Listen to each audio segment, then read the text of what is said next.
Hey family, Joseph here. Hope you all are doing very well. It's been a week since my last video. I hope that some of the stuff I'm sharing has been very helpful or insightful in your own life. Today's video, I was thinking of talking about the topic of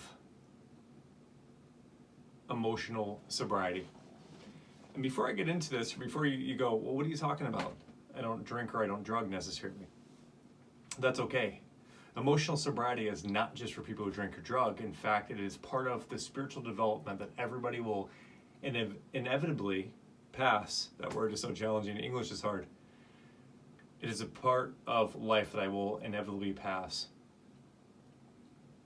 on my way to enlightenment, is emotional sobriety. Before I get into the video, please like, subscribe, make comments if you'd like to in the comment section below.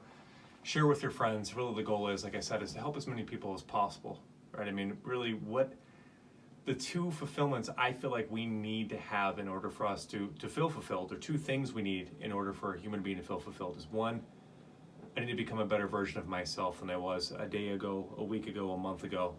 Hence why when I'm making $70,000 a year, I want to make 100,000, I want to make 150, etc.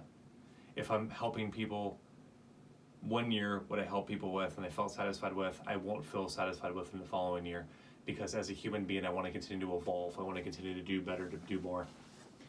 And the second thing is to give back into the stream of life, to help people achieve what it is that I am achieving, to help people to live their best life, to love life, to feel gratitude, to feel positivity. I'm not sure if you've been a part of that or not, but that is the most beautiful thing, to see somebody who's broken or lost or depressed or suicidal. Work with them, share some things with them, and you catch them 6 months later and their life is incredible. They're getting married, they got a house, they're healthy, they're happy. There's just nothing better. Emotional sobriety, what does that mean? The best definition I can think of from my own personal experiences is being okay with me. I know so many people, they're very busybodies. In fact, I was one of them. I was continuously doing things. I'm doing all these, I'm going to meetings, I'm speaking all over the place, I'm reading these books, I'm doing these different things. And it's masked in, I'm learning, I'm super spiritual. Really, the drive behind that was I didn't want to spend time with me. Because a lot of the time when I'm just with me, I feel lonely. I feel scared. I'm not sure where I'm actually at in my life. I don't know what it is that my purpose is or my drive is per se. I start thinking about things that I can't control. I think about my past. I think about my future. That's what I'm trying to avoid. And before, for me, I would go and I would be in a different relationship every couple of months. For me, it was going to the gym continuously and people tell me how attractive I am or how in shape I am, whatever it is, anything that was outside of me that made me temporarily forget about me. And I did that for a while. Now my whole entire thing is I stopped talking with women. I stopped doing things where I'm getting attention from outside sources. I stopped masturbation. I stopped porn. I stopped really any of the activities I used to participate in before that helped me escape me. And I'm sitting with it, and I can tell you it's a scary place to be at. I feel lonely often. I don't feel like there's very many people that go down this road that I can call and I can talk to. The most beautiful thing is, though, is in that place, I establish a relationship and a trust with myself. I establish a relationship with this divine intelligence.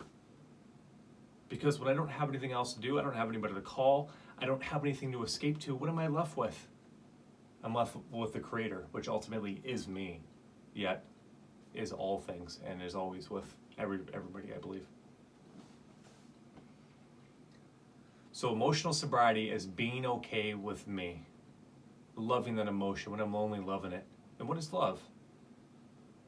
Well, I think Buddha summed it up perfectly. If you like a flower, what do? You pick it. You pick the flower and you enjoy it for a small amount of time. If you love something, you water it daily. Well, what is watering it daily? Well, that would mean that you accept, talking about the flower bush still, you would accept the bush as it is and you add value to it. even when it doesn't have flowers. Right? So you're not doing it to get something in return. You're doing it because you love it, you appreciate it, you accept it, you allow it. And that is what I'm referring to with my emotions. And as a guy, man, is it hard.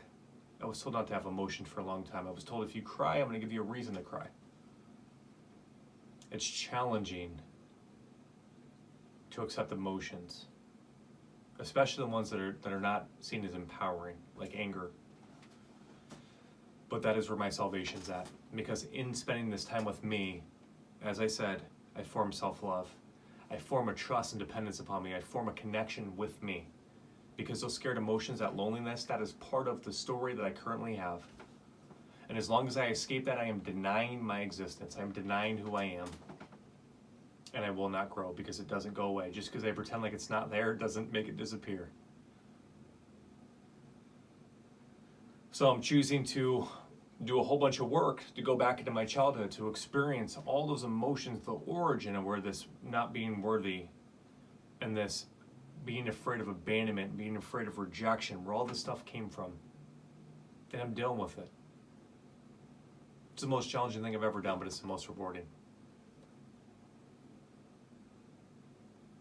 So I suggest, my suggestion to you is for a week, put away the continuous busy schedule, if you're able to. Put away the continuous attachments and the Netflix and the hanging out with people and the drinking and the partying, or if you're sober, doing whatever that you're doing, whatever it is you do continuously, and spend some time with you. Pay attention to the stories that your brain tells you, because your brain is talking to you all day. In fact, you have 60,000 thoughts on a daily basis. Pay attention to the stories, because you tell yourself these things all day long and they are affecting you. Whether you are aware of it or not, it will affect you. Again, you have 60 to 70,000 thoughts in a day. Whether you are aware, you choose to acknowledge them, or you choose to deny them, which is a habitual response. You probably have always done that. They are dictating everything that you do, the way that you see the world, and what drives you. Don't you think it's important that you're aware of what's driving you? If you don't know what the problem is, do you know what the solution is? In fact, you don't even know that there is a problem if you don't know the variables. So I want to challenge you for the next week. Stop all the outside noise. Stop all the distractions, all the things that are preventing you from getting to know you, from feeling those emotions. And get involved in it. What is it saying? What is the story? What is the programming? What is driving you? I guarantee you it'll be the most enlightening week of your life. You probably have some emotions there that'll come up that may be painful or scary or unknown. You may end up just falling in love with yourself and being grateful for life and building a connection with yourself, and it could be the most beautiful week of your life. Either way, I'm grateful for you. Please take care of yourself. Please give yourself love. You're the most important person in your life. You have to be. Because if you aren't, you will not treat others with love and respect. It just doesn't work that way. Namaste. Have a good week. Choose to make